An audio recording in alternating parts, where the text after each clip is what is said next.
Alors, nous allons résoudre la consigne numéro 1 de la leçon numéro 2 sur le calcul littéral concernant la factorisation et le développement d'expressions littérales. On va commencer donc par substituer une variable ici, donc c'est-à-dire remplacer une variable par une valeur. C'est ce qu'on fait lorsque l'on utilise une formule. Alors, dans cette première consigne, donc on a d'abord une expression qui est grand A égale t facteur de t moins 1. Et on va la calculer pour deux valeurs. La première, ce sera t égale 7, et la deuxième, ce sera t égale moins 4. Alors, donc je vais commencer par recopier déjà la formule. Donc la formule est la suivante, donc on a grand A qui est égal à t facteur de t moins 1. Et donc on va la calculer d'abord pour la valeur t est égale à 7. Voilà, donc je vais mettre en rouge pour bien montrer les remplacements. Alors pour cela, donc on va y réécrire cette formule, donc on va écrire grand A égale. Alors, le principe, ça va être dès qu'on rencontre la lettre T dans la formule, on va la remplacer par un 7. Donc, déjà, la formule commence par T. Donc, on remplace T par 7.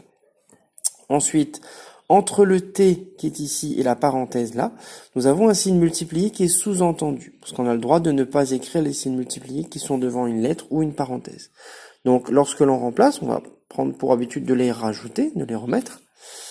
Ensuite, donc on remet la parenthèse. Donc c'était pas obligé de remettre le fois devant la parenthèse, mais bon, c'est une bonne, on va dire que c'est une bonne habitude de les remettre lorsqu'on remplace les lettres par des nombres. Ensuite, donc dans la parenthèse, nous retrouvons la lettre T, donc à la place de laquelle on va mettre à nouveau un 7. Et ensuite, nous mettons le moins 1 de la parenthèse, donc, et nous refermons la parenthèse. Voilà. Donc maintenant, nous avons remplacé la lettre par donc sa valeur 7, ce qui fait que dans l'expression, maintenant, nous n'avons plus du tout de lettres. Donc nous pouvons mener à bien le calcul jusqu'à obtenir le résultat. Alors ici, donc la parenthèse donne 6, et ensuite 7 fois 6, ça fait 42. Donc le résultat de l'expression grand A, c'est grand A est égal à 42. On peut mettre directement le résultat. Ici, on n'attend pas forcément des détails de calcul. Alors nous allons, donc la leçon nous demande de refaire exactement le même calcul. Cette fois-ci, nous allons remplacer la lettre T par un nombre négatif qui est moins 4. On va faire exactement le même travail. Alors donc je ne réécris pas la formule, elle est déjà écrite donc en haut ici.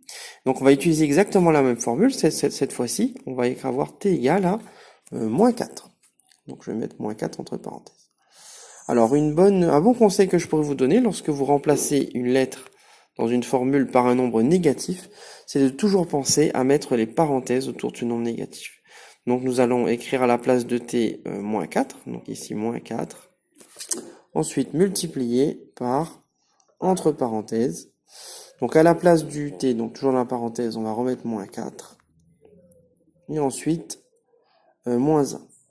Alors je vous conseille de mettre les parenthèses pour certains exemples, notamment des exemples qui concernent des lettres au carré, où la calculatrice va gérer correctement les priorités, mais pas comme on voudrait malheureusement. Donc on aura l'occasion de le voir sur d'autres exemples. Alors donc au niveau du calcul, maintenant l'expression ne contient plus de lettres, on peut donc la calculer et obtenir le résultat final. Alors la parenthèse moins 4 moins 1 donne moins 5, et ensuite moins 4 fois moins 5, ça va donner plus 20. Le résultat de l'expression, lorsque t vaut moins 4, c'est 20. Donc voilà pour la première question. Ensuite, dans la deuxième question, nous allons utiliser une formule ici. Donc c'est le même principe. Alors, on va calculer le volume d'un cylindre de rayon 3 mètres et de hauteur 5 mètres. Alors je vous rappelle ici la formule permettant d'obtenir le volume d'un cylindre, donc qui est pi fois le rayon au carré fois la hauteur. Alors, voyons ce que ça donne quand on l'utilise. Alors je vais descendre un petit peu. Alors donc je vais remettre la formule ici, donc pour le petit 2. Donc le volume V, je vais l'appeler V, c'est égal à pi fois le rayon au carré fois la hauteur. Donc ici, donc si on applique cette formule, alors le nombre pi, on peut le laisser pour l'instant, on va pas le remplacer pour l'instant pour garder une valeur exacte. Ensuite, je vais remettre les signes multipliés qui sont sous-entendus. Donc ici, il y en a un. Après, donc j'ai besoin du rayon au carré. Alors le rayon, d'après l'énoncé, le rayon vaut 3 mètres. D'accord? Donc on va mettre dans cette formule-là, on va remplacer le rayon par 3. Et ce rayon est au carré. Donc on met au carré. Ensuite, donc on a H qui est derrière, donc on n'oublie pas qu'il y a un signe multiplié entre les deux lettres, entre le R carré et le H.